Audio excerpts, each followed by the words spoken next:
What is up, everybody? Welcome back. Eclectic Beard Reactions. This go around, we'll be looking at the disturbing origin of Bonfire Night and Guy Fawkes Day. We're going ahead and get into it now. Remember the 5th of November, gunpowder treason and plot. For I see no reason why the gunpowder treason should ever be forgot. If you've seen V for Vendetta, you've heard that rhyme before.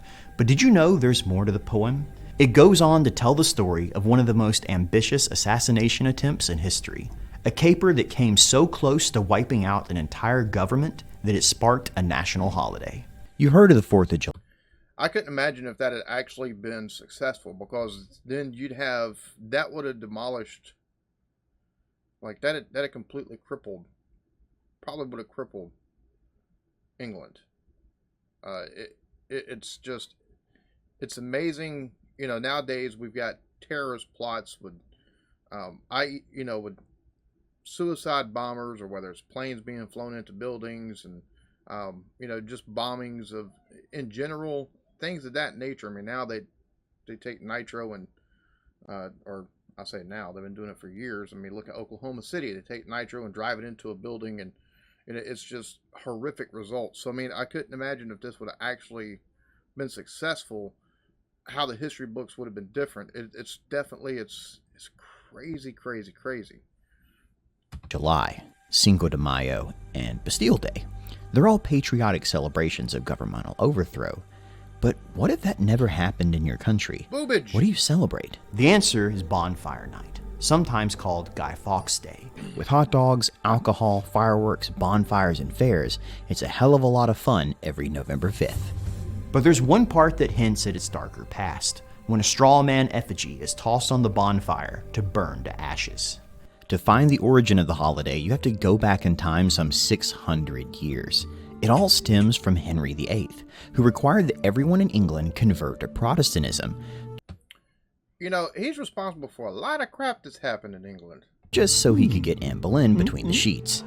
The knock-on effect of that was years of religious conflict between Catholics and Protestants. 70 years and one Queen Elizabeth later, James of Scotland is the new crowned head of the still Protestant United Kingdom. But some of the old lords are still Catholic at heart and want to see it go back that way. The name most people associate with the events of the gunpowder plot is Guy Fawkes, but he's really just the trigger man. The mastermind was Robert Catesby, a prominent noble and ancestor of Jon Snow on Game of Thrones, also known as Kit Harington, who actually played Catesby in a recent adaptation about the events. Catesby put together a crack team of leaders, fighters, and explosive experts. I might have to find that movie, maybe take and do a full-length reaction to that. What I find interesting is the fact that it's called Guy Fawkes Day, and there are way more people involved, but you don't hear anything else really about them unless you take and dig further into it. It's just also fascinating. Ocean's 11 style, all for one of history's biggest capers. And also, and I hate to take and pause it this much, but it's crazy. Henry VIII, taking a switch in England, creating the Church of England, and the switch from Catholicism to Protestantism. I think the shift of persecutions, the shift of basically what was in vogue and everything like that. You go from one extreme to another, and there's no kind of like middle ground, or there's no, kind of period where it's like there's some kind of peaceable solution to anything. And that's when you have things like this that just kind of rear its ugly head. To kill the King of England and every member of Parliament and put the 9-year-old princess on the throne as a new puppet ruler of a Catholic state headed by the conspirators. The snag? The King and both houses of the UK's government never meet in the same place at the same time. Well, almost never. See, on 7th February in 1605, everyone would gather together in the House of Lords in London for the official state opening of England's Parliament, including the King and most of the royal family. The plan? Blow it all up. Using a house in London, barrels of gunpowder would be smuggled into the city. Then each night it would be rowed across the Thames and put into a rented room next door to the Parliament. And if this sounds impossible, remember that London wasn't always the bustling metropolis that it is today. But then came the hard part. They would need to dig a tunnel all the way to the House of Lords, past shops, houses, and lots of little old ladies with nothing to do but put their noses in things. But even if they got there, they couldn't exactly hide barrels of gunpowder under butt cushions. The digging was going well, but then they started to hear noises in the tunnels. Someone else was down there. Fawkes was sent out to investigate. It turned out to be a little old lady clearing her supplies out of a leased basement space, the exact basement that the conspirators were tunneling towards. In a brilliant stroke of chance, they were able to rent the exact location they were trying to plant their bombs. It's a good thing that a healthy dose of money can solve most problems. Luckily, the House of Lords was converted from a palace built in the old style, with a massive undercroft beneath the main building used to store firewood and supplies. Years of palace life had left it full of broken bits. My question is, how long did this unfold? Because if they can actually put all this in motion and to take and dig up underneath, if that's to tunnel your way, that's going to take some manpower. That's going to take some time. Odds and ends. So a few more dirty barrels wouldn't go amiss. Guy Fawkes was a proper hard man, a Yorkshire boy who'd spent 10 years working as a mercenary for Catholic armies in the Netherlands and Spain, making himself such an expert in war he even picked up a foreign moniker, Guido Fawkes.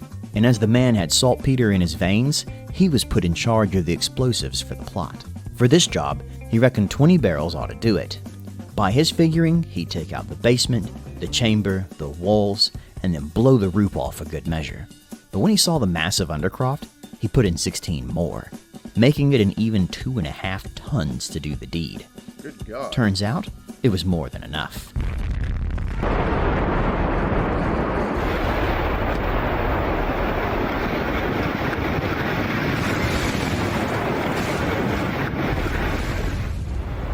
That's insane. Oh my God. That's crazy. But there was a complication. A bad batch of plague hit London. The opening of Parliament was postponed to July, but then things got worse and it was pushed back again, this time to 5th November. The conspirators started getting squirrely. An anonymous letter had been given to the friend of a member of the House of Lords, telling him to lay low and not to come to the opening of Parliament. Someone was having an attack of conscience. With their names on the leases around Parliament and a big pile of bang in the basement, it wouldn't take a genius to connect 1 and 2. And to make it worse, the wait and the long, wet London weather spoiled the powder, and it all had to be replaced. Somehow they managed it without being noticed, and to keep people from sniffing around, they piled firewood and coal over top of it, disguising it in the basement. Word got back to the conspirators that a letter had been sent out. They were blown, but Parliament was still happening, and they were in too deep to back out now. And with a fast boat waiting in the harbor, all they needed was to put a torch to tinder and hightail it to the continent if it went south. So Catesby and the rest headed for the Midlands, armed to the teeth. When the powder went off, they'd start a revolt and set themselves at the top. Guido Fawkes took a pocket watch off one of them before they left, set his fuses for the opening ceremony, and found himself a comfortable spot in the dark cellar beneath Parliament. But what they didn't count on was the king. The letter reached James of England on Friday, 1st November, and he wasn't about to ignore it. His own dear old dad had been blown to bits by a gunpowder assassination, so he wasn't taking any chances. He sent his men to search Parliament. They turned up nothing. All they found was a serving man and a bunch of coal. Feeling the pressure on him, Fawkes put on his hat, cloak, and spurs, ready to hit the road and ride as soon as the fuses were lit. He timed them out. Slow matches burn at 1 foot per hour, and Parliament opened at 8. So at midnight, he snipped off 8 foot of cord and ran it to the barrels, then lit his lantern to make ready. But a light appeared in the stairs to the undercroft. Armed guards with torches surrounded Fawkes. He was nicked. And being a good Catholic boy, he went quietly and didn't even blow the gunpowder. After all, he was a fair cop. When they asked him what he was about, he didn't even lie. He laid it plain and true: to blow up the king in Parliament. Those words sparked a hunt across the nation. The king knew Guido Fawkes couldn't have acted alone, but he wasn't talking, and a life-on campaign had left Guido Fawkes tough So even back then, they knew snitches get stitches. as nails. The king needed whatever the man knew now, so he agreed to put the question to him properly, with manacles on the rack. To everyone's astonishment, he lasted 2 full days before he broke. And before you call the man a snitch, Holy crap, 2 days. Nah, you get put on the rack. Like, you're getting tortured. You're gonna take, and if you don't squeal, that's improbable willpower for most folks. Like, that's... take a look at his signature on the day he was captured, and then after 2 days of torture. Word got out fast. Catesby and his merry band in the north raided an arms warehouse at Warwick Castle, intent on arming a sympathetic mob, but nobody showed up. And then, just to add insult to injury, it started to rain. Hoping someone might eventually join them, they decided to dry some powder by the fire just in case. It literally blew up in their faces. Blinded and humiliated, they resolved to wait for the king's men at Holbeg House. The Sheriff of Worcestershire obliged them with 200 men and opened up on their hideout with a volley of gunfire on the morning of 8th November. 4 of them were killed in the opening volley, including Catesby. 4 more, though, survived to face the king's justice, a fate none of them were looking forward to. After 10 weeks of spirited interrogation, anyone who had ever even talked to the men had been pulled in for questioning, but the time had come to dispense justice. The head interrogator wrote it down as, quote, hung to death halfway between heaven and earth as unworthy of both, their genitals to be cut off and burnt before their eyes, and their bowels and heart then removed. They would then be decapitated, and the dismembered parts of their bodies displayed and left for the crows. Jesus, talk about sending a message. But I mean, at the same point in time, it's probably a tack that should be taken these days, to be honest with you. We're so... Oh, you can't do that. It's inhumane. But what terrorists and other people that take and want to do dastardly plots like that, what they plan on doing is inhumane as well. So, I mean, you don't fight inhumane with humane. You don't take and turn people like that. It doesn't work. It's been proven over time. On a cold day in late January, they were led to the gallows to begin. Crowds had gathered to watch. Guy Fawkes was made to mount the steps first, but he wasn't about to give them the pleasure of a show. When they went to slip the noose around his neck, he threw himself head first from the scaffold, breaking his own neck, and robbing the assembled of their sport. But they hung and quartered his corpse anyway, just for good measure. Keyes, another conspirator, tried the same trick, but he ended up dangling and kicking on the rope. So they cut him down and led him to the quartering block, still alive. The 3 remaining men were castrated, disemboweled, and then cut up while still conscious. Their parts sent to the edges of the empire as a warning. To celebrate the occasion, the Parliament reconvened and passed the Thanksgiving Act, creating an annual church celebration with sermons and prayers on 5th November, marked with bells, bonfires, and fireworks. Old clothes were stuffed with rags and newspapers and fitted with a mask, an effigy, sometimes of Fawkes, that children then threw into the bonfire that Fawkes managed to escape. A tradition that continues even today, all to celebrate the day that England wasn't blown up. So the next time you're in Britain on the 5th of November, spare a penny for the guy, and a thought for the bonfires waiting on him. And as always, remember the 5th of November. Gunpowder treason and plot. For I see no reason why gunpowder treason should ever be forgot. Guy Fawkes, 'twas his intent to blow up the king and the parliament, 70 barrels of powder below, poor old England to overthrow. By God's providence he was catched, with a dark lantern and a burning match. So holler boys, let the bells ring, and holler boys, God save the king. Most places aren't going to take and make a thing like that a celebration, but then again, I get it, because your country as a whole, a plot was foiled. It's pretty interesting. It's pretty interesting for, pretty interesting to have that as a reason for a celebration. But it does make sense when you take and hear the whole of everything.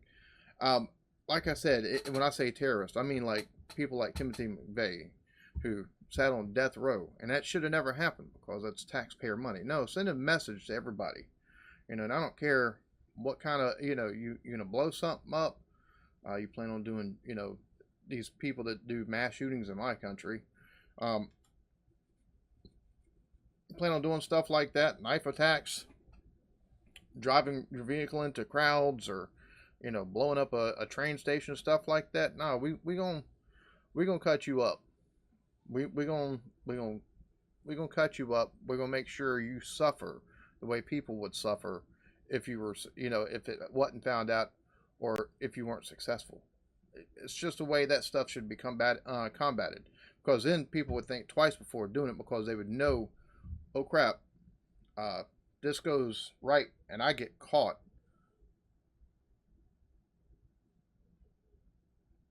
I'm screwed. Like, I'm going to be in some pain. This just isn't worth it. That's the way they should take and do things. It's just crazy. It's crazy that I'm in favor of public hangings to take and make sure that it's as a warning to people who would do stuff that they're not supposed to do. Now, granted, I'm not saying like petty larceny and crap like that, like used to be done in the old days, like murder, rape, things of that nature. Yeah, hang them high. Let everybody see it. Let it be a warning. This is what's going to happen. Everybody's going to be able to see it. Taking and throwing them in jail to take and use up taxpayer money is not a good use of funds, in my opinion, and it's giving way to these for-profit prison systems. Just even hearing about, number one, the lengths that the conspirators went through to take and get this stuff, like renting out multiple buildings, digging a tunnel, and then having to take in basically 4 tons gunpowder overall. 2 the first time, 2 the second time. Sorry about that, my dog over there doing something funky. 2 the first time, 2 the second time. So a total of like 4 tons that they took and moved through these tunnels to the basement below Parliament. One of them getting the guilty conscience of sending out the letter. It's, once something like that happens, it's doomed, and it's a good thing.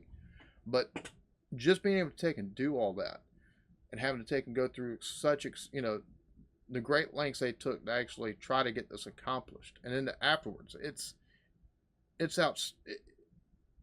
crazy, absolutely crazy. And all this was, if not for that letter, they could have very well been successful. So it's insane. Insane story, because back then, I mean, just the fact that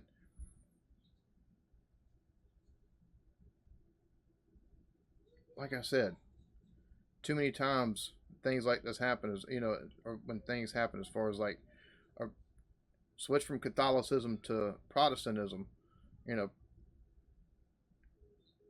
and the extremes that took and switch from persecution of one to persecution of the other. It's crazy, because then, like I said, there was no just like, nah, you do your thing, you do your thing. It's just crazy. So this was interesting. I'm glad I finally took a look at it. Y'all be good to each other. Love yourselves. Peace.